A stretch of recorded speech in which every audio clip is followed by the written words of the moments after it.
Good evening. This is Defacto Review, a weekly analysis of Mongolia's latest political, economic, and social issues by economist and columnist Mr. D.Jargalsaikhan. Good evening. And I'll be your host, Tikshirult.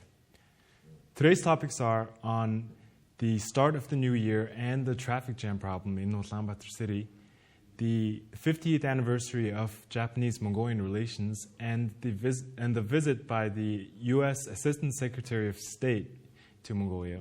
So for our first topic, the new school year is about to start in Ulaanbaatar. Traditionally, the start of the school year means a lot of migration into the capital city, eventually leading to a lot of traffic problems. You don't need the news to tell you about the traffic, as everyone in Ulaanbaatar can feel the difference compared to earlier summer months, as you've probably experienced over the past few days. Data shows that the peak of rush hour in Ulaanbaatar, traffic slows down all the way down to 8.7 kilometers per hour, which presents all types of problems to commuters. But first, let's talk about the new school year. Over 12,000 first-year students are arriving in Ulaanbaatar to attend university, and it adds a sudden surge of people into our already crowded city. And September 1st is traditionally the first day of school in Ulaanbaatar, but the Minister of Education has made a decision to start school in phases, meaning that not every school commences on September 1st this year, which the authorities hope will help ease the traffic issue. There have also been plans to restrict license plates by even and odd numbers between August 27th and September 3rd. We typically have a system where 80% of cars are allowed to participate in the traffic, but splitting the system by even and odd would take away half the number of cars in traffic. So every year we have this problem, every year around the start of the school year. And every time a mayor is elected, they promise to fix this issue. So why has this problem been so hard to solve? Why is it so elusive? Well, these two events are very closely connected. School year start and then traffic jam in Ulaanbaatar city, almost stuck. You feel like you are not moving at all.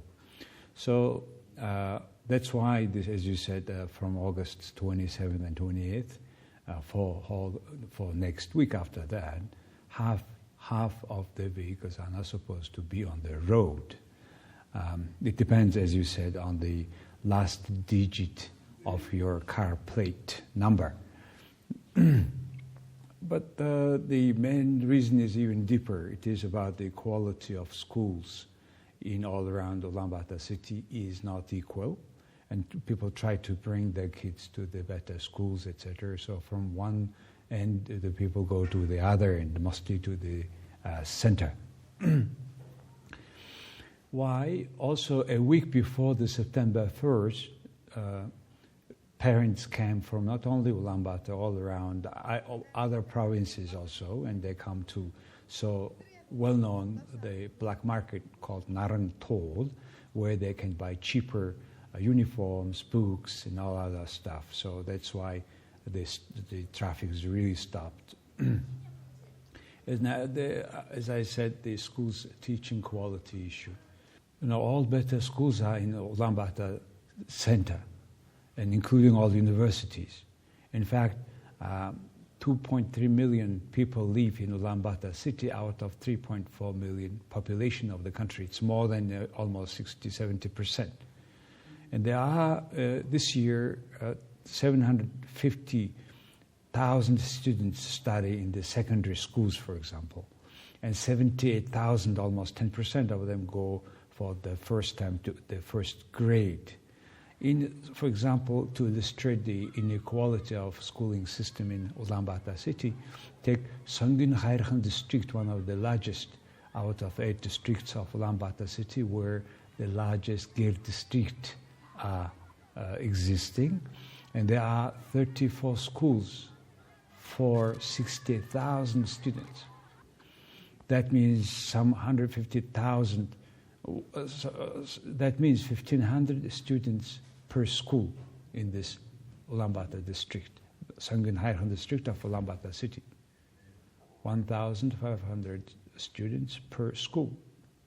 But some Somons or for example, Zahungamek, Alterhang, Sum, there are only for one school 85 students.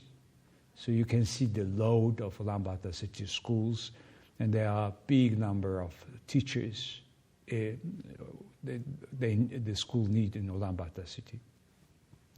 For the traffic, as you said, there are over 443,000 cars, vehicles are on the roads of Ulaanbaatar in general, and it has increased by almost another 40,000 cars just alone for last 1 year.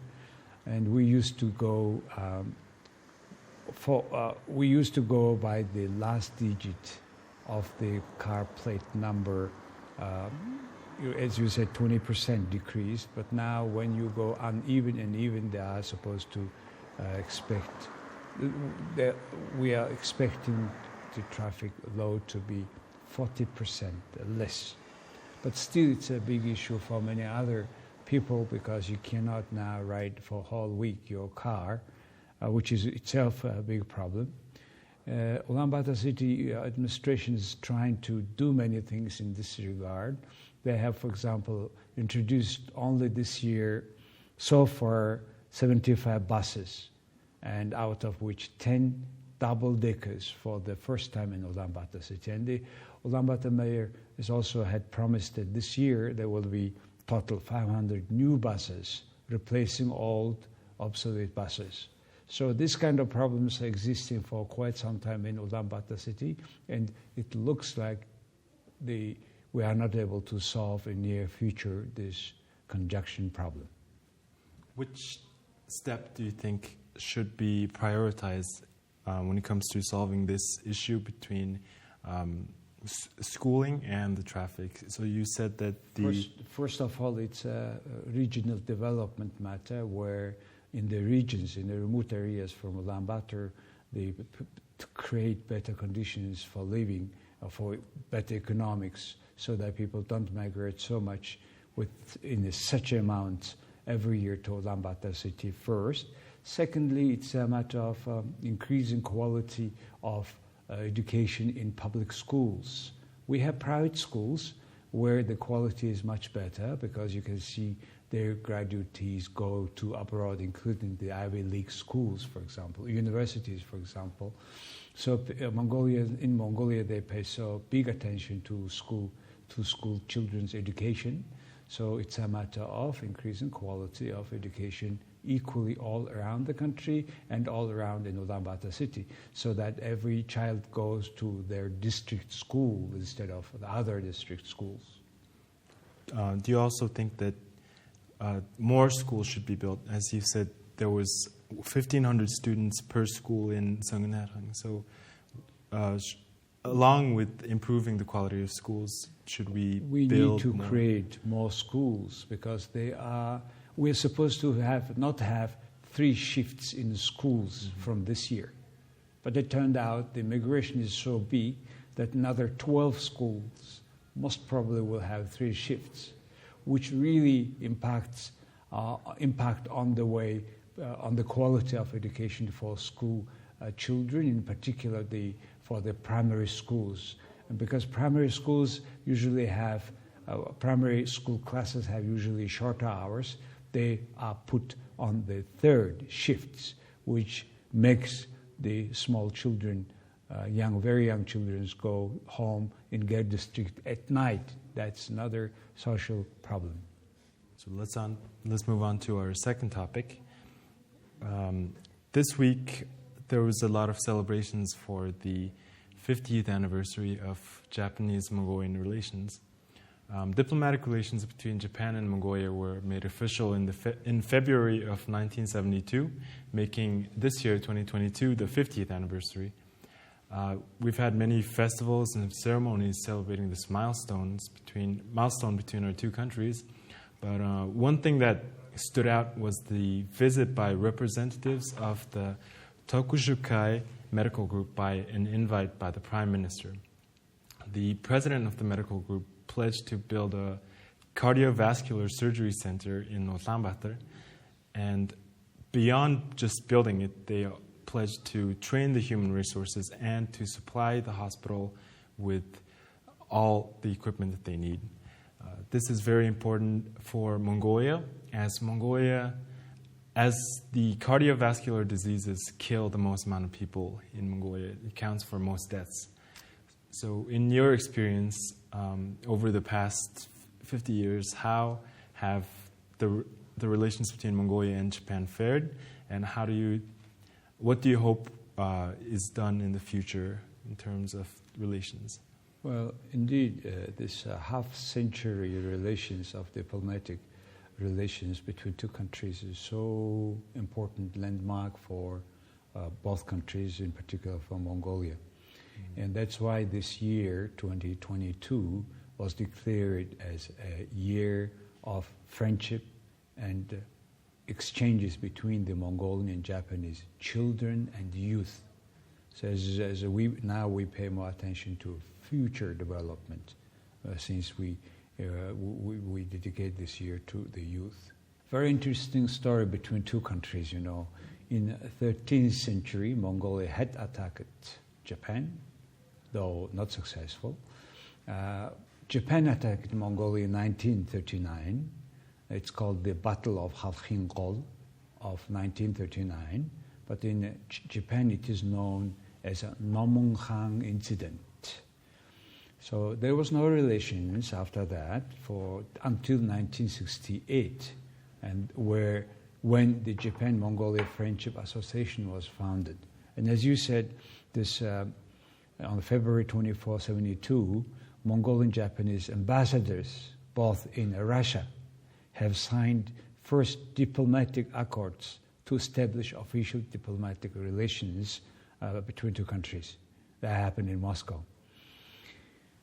Japan today is our third neighbor in Asia, very important strategic democratic partner for us. And Japan, as you said, had been providing a lot of assistance to Mongolia, financial assistance, major financial assistance and investment in Mongolia, in the metallurgy, energy, Kashmir, in mining sector. And the clear example is Gobi Kashmir factory made in 1977 during communist time. And first time Mongolian engineers were trained there. Japan and Mongolia had signed strategic partner and relations and economic partnership agreement, EPA. This is a free trade agreement with Japan, though Mongolia is still to benefit a lot because after this agreement, Mongolia mostly buying second-hand cars. So there is a huge trade imbalance between two countries. Another good case is in 2021, international airport is open, and this is almost $500 million soft loan from Japan, and it's run now, open and run, and the management is Japanese company, and the expectation is Japanese airlines and other airlines would fly between two cities. And I should also mention the medical university hospital, which is made by also Japan under the grant, where now many students are trained, medical students have been trained. As you said now, just this cardiovascular surgery center, you know, this Tokushukai medical group in Japan, they have made some 71 hospitals all around Japan, and there will be a grant of, again, Japan, around $60 million to decrease morbidity and mortality from this terrible disease, cardiovascular disease. As you said, it's one of third reason of mortality in the country. And there are many, there will be a huge list of Japanese grants and loans helped Mongolia, particularly in the early transition time, early 90s, in energy in particular. And nowadays there is also a very interesting program called 1,000 Engineers, and almost 1,000 engineers are prepared already in Japan, but many of them are still working in Japan, and hopefully they will come when their similar plant or whatever they work made in Mongolia. This visit also, not only these few businesses, but there were 12 parliament members of Japan, 86 officials of many businesses and representatives, art performers, and a film star had visited Mongolia. So it was a quite big celebration, and it is just in the middle of the whole events happening in between two countries. So Japan is truly strategic partner of Mongolia, and again, our very important, one of the very important first Asian third neighbor country. Did you have a chance to visit the square for the Japanese festival last week? Many Mongolians enjoyed this very wide range, interesting Japanese national folklore dances, which were performed by Japanese professionals and also by Mongolians. So it was a very enjoyable day. In the evening of that day was also a big reception where we met many old our friends. Let's hope that this 50-year history between our two countries goes even further. Yeah. Moving on to our third topic, the U.S. Assistant Secretary of State for East Asian and Pacific Affairs, Mr. Daniel Kritenbrink, visited Mongolia this past week. He took part in the 15th annual bilateral consultations and the first strategic dialogue to further strengthen the strategic partnership between our two countries.